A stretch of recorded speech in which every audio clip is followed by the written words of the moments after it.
दोस्तों, आप तमाम लोग जानते हैं कि पिछले दिनों ईरान ने इसराइल के ऊपर हमला किया था, जिसके बाद पूरी दुनिया ने कहीं न कहीं इस वॉर को देखना शुरू कर दिया और ये कहना शुरू कर दिया कि वर्ल्ड वॉर 3 जो है ये उसकी शुरुआत है। यानी कि लोग इसे विश्व युद्ध तीसरे के तौर पर देख रहे हैं।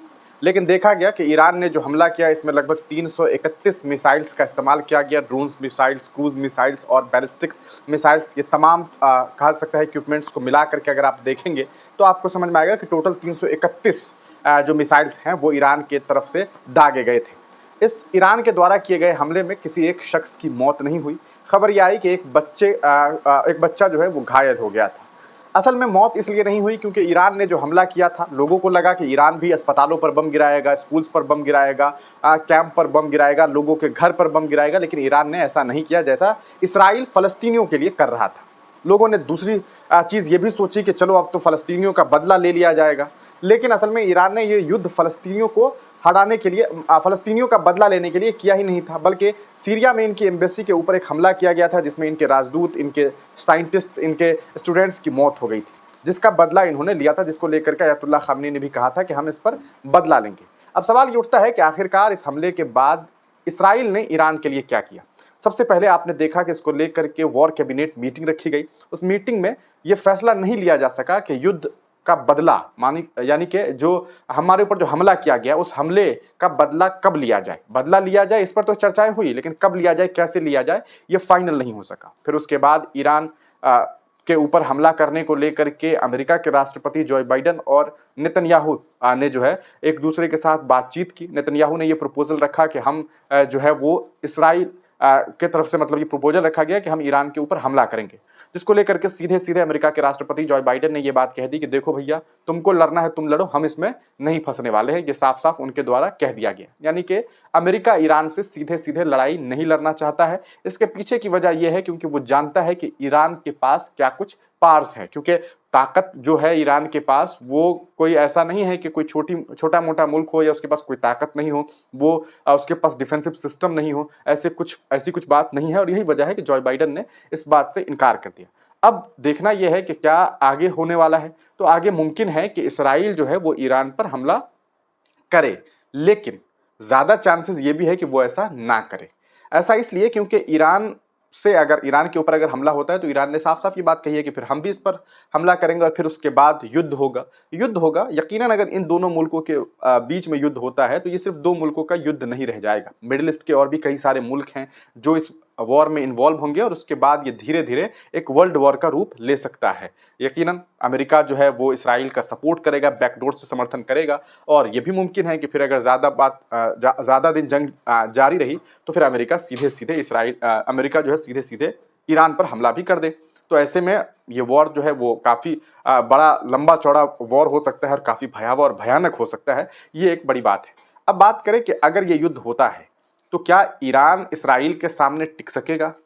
इसको लेकर के हम आपको तमाम डिटेल्स देने वाले हैं कि आखिर ईरान में और इसराइल में दोनों में बड़ा फर्क क्या है। इसको लेकर के एक डेटा जो है वर्ल्ड ऑफ स्टैटिस्टिक्स ने शेयर किया है, जिसमें ईरान वर्सेस इसराइल के बारे में जानकारी दी गई है। सबसे पहले बात करेंगे पॉपुलेशन को लेकर के। ईरान की आबादी लगभग 87 मिलियन के आसपास है, यानी कि 8 करोड़ 70 लाख के आसपास जो है वो ईरान की आबादी है।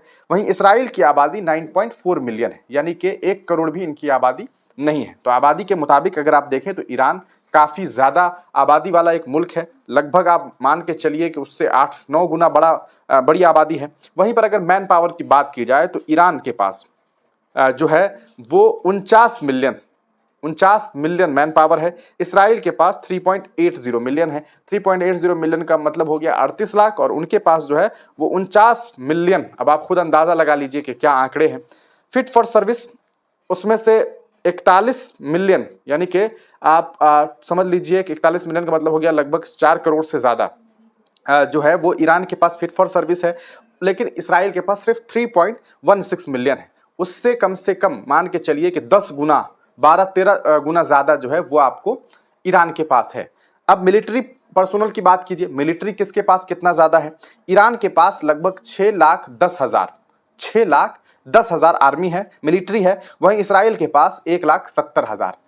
अगर रिजर्व पर्सोनल की बात करिए, यानी कि उनके पास जो रिजर्व रखे हुए हैं जिनका इस्तेमाल अभी वो लोग नहीं कर रहे हैं, ईरान के पास लगभग 3,50,000, वहीं इसराइल के पास 4,65,000। लेकिन अगर आप ओवरऑल देखेंगे, क्योंकि ईरान 6,10,000 का यूज कर रहा है, वहीं पर इसराइल 1,70,000 का यूज कर रहा है, तो अगर ओवरऑल की बात करेंगे तो ईरान के पास बहुत ज्यादा पर्सोनल है। अब बात करें पारामिलिट्री फोर्सेस के बारे में, ईरान के पास 2,20,000, इसराइल के पास सिर्फ 35,000। फाइनेंशियल की बात करिए, डिफेंस के बजट की बात कीजिए, तो ईरान का बजट जो है वो 9.95 बिलियन डॉलर है और इसराइल का है 24.4 बिलियन डॉलर।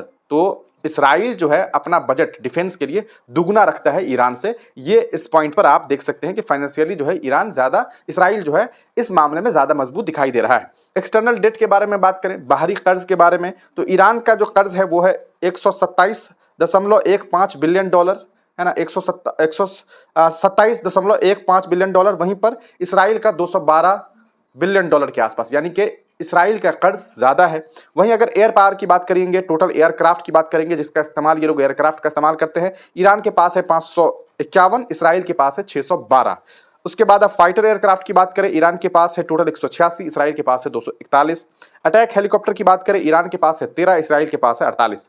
तो अगर आप हवाई हमलों की बात करेंगे, एयरक्राफ्ट की बात करेंगे, तो इस मामले में इसराइल जो है वो ज्यादा मजबूत है ईरान से। वहीं अगर आप लैंड पावर की बात करेंगे तो ईरान के पास जो टैंक है टोटल्स वो है 1996, इसराइल के पास है 1370। उसके बाद आर्मर्ड व्हीकल्स की बात करेंगे, जिस व्हीकल का इस्तेमाल, जिस गाड़ी का इस्तेमाल किया जाता है युद्ध के लिए, ईरान के पास है 65,765, इसराइल के पास है 43,407। सेल्फ प्रोपेल्ड आर्टिलरी होता है एक, वो ईरान के पास है 580, इसराइल के पास है 650। वहीं आप नेवल पावर की बात करें, यानी कि नेवल पावर का मतलब हो गया आपको समुद्री तरीके से जो जंग लड़ने की जो कैपेसिटी है उसकी बात करें। फ्लीट स्ट्रेंथ ईरान के पास 101, इसराइल के पास 67। सबमेरिन्स जो होते हैं ईरान के पास है 19, इसराइल के पास है 5। लॉजिस्टिक बात करें, एयरपोर्ट ईरान के पास है 319, इसराइल के पास है 42। मर्चेंट मेरीन की बात करें, ईरान के पास है 942, ईरान के पास है इसराइल के पास है 45। नेचुरल रिसोर्सेज की बात करें, ऑयल प्रोडक्शन यानी कि तेल के जो जनक हैं, इस ईरान जो है वो 3.45 मिलियन बीबीएल जो है ये लोग ईरान जो है उपलब्ध कराते हैं, बल्कि इसराइल के पास कुछ भी नहीं है, जीरो है। तो अगर आप ओवरऑल बात करें इनके डिफेंस को, अगर आप देखें दोनों के पास जो डिफेंस पे जो बजट के मामले में अगर आप बात करेंगे तो इसराइल का दुगना बजट है। लेकिन अगर आप मैन पावर की बात करेंगे तो ईरान काफी मजबूत है और ईरान के पास आबादी ज्यादा है, उनके पास आर्मीज ज्यादा है, यही वजह है। तो इस बिना पर अगर आप देखेंगे तो यही वजह है कि अमेरिका जो है वो ईरान से जंग नहीं लड़ना चाहती है। आप बात करें इसराइल का, इसराइल सीधे सीधे उसकी हैसियत नहीं है कि वो डायरेक्ट ईरान से लड़ाई लड़े, वो अमेरिका का मदद चाहती है कि वो दोनों मिल करके लड़े। और यही वजह है कि जॉय बाइडन ने पहले ही मना कर दिया है, लेकिन ईरान चाहता है, इसराइल चाहता है कि वो ईरान से जंग करे। मुमकिन है कि अगले 24 घंटे में वो इस पर फैसला ले सके, ऐसी भी खबरें सामने आ रही है। द न्यूयॉर्क एक अखबार है, अमेरिका की काफ़ी प्रतिष्ठित अखबार है, उन्होंने ये दावा भी किया है कि इसराइल जो है इसको लेकर के तैयारी कर रही है कि वो ईरान पर हमला करे। लेकिन अगर ऐसा होता है तो मुमकिन है कि ये लड़ाई काफ़ी लंबी हो जाएगी और काफ़ी भयावह और भयानक हो सकती है। और अगर इस लड़ाई में, इस जंग में कुछ और अन्य मुल्क शामिल होते हैं तो फिर ये कुछ ही दिनों के बाद और कहा जा सकता है कि ये वर्ल्ड वॉर का एक जो है नज़रिया पेश कर सकता है लोगों के सामने में, और फिर ये एक विश्व युद्ध तीसरी के तौर पर देखा भी जा सकता है। लेकिन बहुत सारे लोगों को ये वॉर बहुत अच्छा लगता है, लोग सोचते हैं कि क्यों नहीं युद्ध हो जाए, लेकिन आप तमाम लोगों को इस बात को भी समझना चाहिए कि अगर ऐसा होता है तो इससे बहुत ज़्यादा नुकसान होने वाला है। आप अंदाज़ा लगाइए कि ईरान ने दावा किया है कि इसराइल पर जो इन्होंने हमला किया उससे इसराइल का 836 करोड़ रुपया का नुकसान हुआ है। तो ये कम बड़ी बात नहीं है कि इस एक दिन के हमले पे इतना ज़्यादा उसका खर्च हुआ है। तो अगर ऐसे ये युद्ध लंबे अरसे तक के लिए चलता है तो यकीनन इसराइल का काफ़ी नुकसान होगा, ईरान का भी अपना नुकसान होगा, और जो भी अन्य मुल्क इसमें बीच में आएंगे उन तमाम लोगों का नुकसान होगा। और इससे महंगाई के अलावा और कुछ जो है बढ़ने वाले नहीं है, और हालात जो है ख़राब होंगे, लोग मारे जाएंगे, यही सारी चीज़ें हैं। और ये सारा रिपोर्ट है, ये हमने आपको बता दिया है। अब आपको कमेंट सेक्शन में बताना है कि अगर युद्ध होता है तो आपको क्या लगता है कि किसकी जीत होगी और कौन जो है वो हार मानेगा, किसकी हार होगी। आप तमाम लोग अपनी राय कमेंट सेक्शन में दीजिएगा। तब तक के लिए दीजिए इजाजत, फिर मिलेंगे किसी नई वीडियो के साथ, किसी नई पेशकश के साथ।